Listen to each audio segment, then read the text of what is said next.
We are living in India where once Alexander the Great came. Why was he called great? Akbar the Great, Alexander the Great. The rest were called just kings or at the most emperors.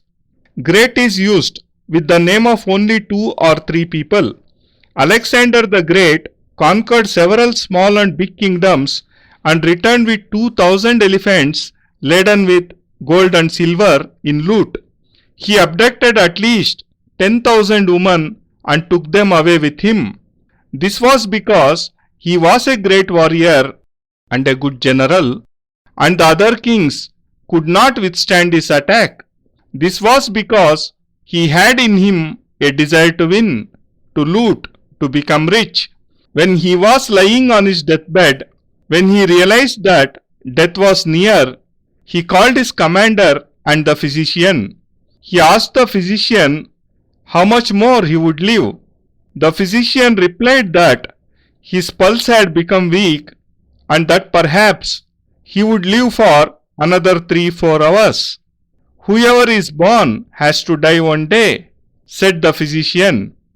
Alexander said to the commander, I wish to see whatever I have won in my campaigns.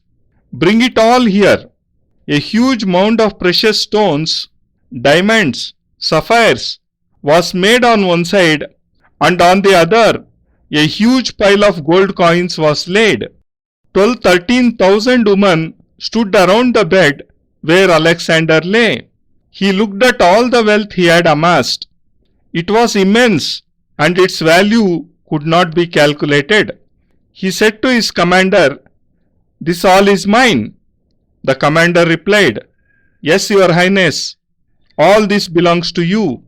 You have won it by conquering so many kingdoms, and these women, they too belong to you. Alexander said, After my death, what shall I gain from them? After death, Your Highness, nothing is left. Your body shall be tied on a bed made of bamboos, and it shall be taken to the cremation grounds where your body shall be cremated. Then what shall happen to all this? Your Highness, all this shall remain behind. No one can take wealth away with oneself. Then do one thing and consider it my final wish. Before death, people prepare their wills and leave their wealth for their sons and grandsons. I don't want any will. Just do as I say. Your Highness, please command us. Whatever you order shall be obeyed. You are great, and in the whole world, this word has been used only with your name. How do they tie a dead body? Asked Alexander. The commander replied, Your Highness, it is a very simple process. The body is laid straight on a bed of bamboos. Then a white sheet is covered onto the body, and then it is set on a pyre and cremated. Alexander said, When you tie my body, let the hands remain hanging on both sides of the body.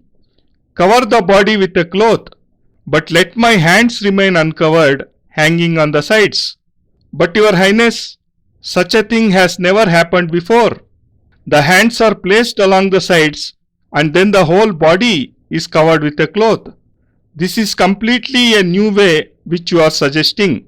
How can we do this? Alexander said, Do as I say. This is my command and my wish, that my hands should remain hanging. Your Highness, there must be some reason that you wish your hands to be left hanging. At this, Alexander replied, I want my hands to remain thus so that all people and the coming generations can know that even Alexander the Great went from this world empty-handed. When Alexander the Great left this world empty-handed, then you too shall surely live the same way. When he could not take away anything, even you cannot take away anything. And if this is so, then all these amenities are false and useless. Then what do we have which we can take with us? How can we take away anything? Neither the wife, nor the children, neither the brothers, nor the friends, none shall accompany us. then who shall be with us? When we have to depart all alone, then why and for what should we clamor so much? Then why is there so much confusion and struggle? Why should we have to earn so much money? If your son turns out to be capable, he will earn and make a living, and if he turns out to be incompetent, then you may leave enormous wealth, he will waste it all away.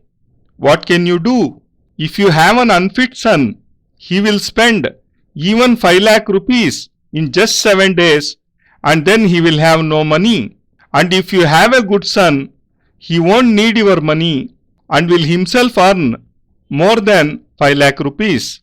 On reading the history of Greece, one comes to know that Alexander had said, I have achieved everything in my life except for true joy. Instead of all this, if I had been able to devote myself towards God, then I could have achieved true happiness, which a common man cannot achieve easily. If I had attained the totality of life, which is not possible for a common man, then I would have died with joy and happiness on my face. A smile would have been on my face, but today there are only tears in my eyes. Today I feel sorry to have acquired these useless stones and for not having accomplished what I should have. Alexander died, but he left a valuable thought inscribed in the pages of history that we should strive to achieve the totality of life. One cannot achieve it by singing hymns, by visiting a temple, by folding hands, or by closing our eyes. All this is nothing but hypocrisy and deceiving ourselves. You go to a temple and all the while you keep thinking that you have to recover 4,000 rupees from some person. You stand in front of the idol of God and pray, O God, please bestow that person with good sense. He has not returned the 4,000 rupees I loaned him 1 year ago. O God, please make him return my money.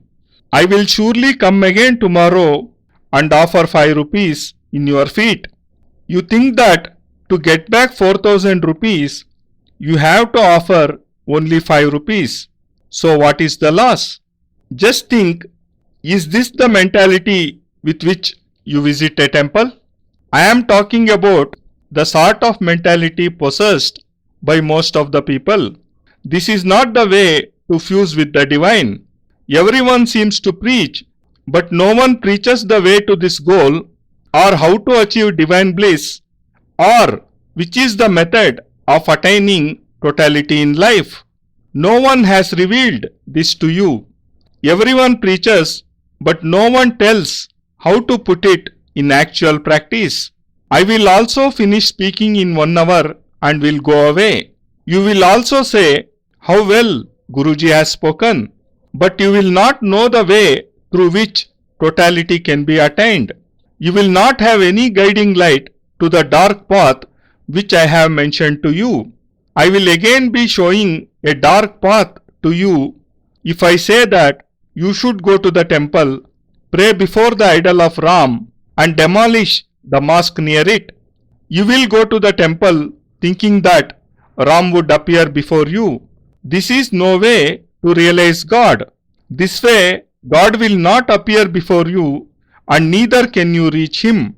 And until you do realize His form, you shall not achieve totality in your lives. The only way to it is sadhana. Sadhana means shariram sadhayati sadharma. That is, controlling all senses in the body is sadhana. Controlling one's senses, one's thoughts, one's body is sadhana.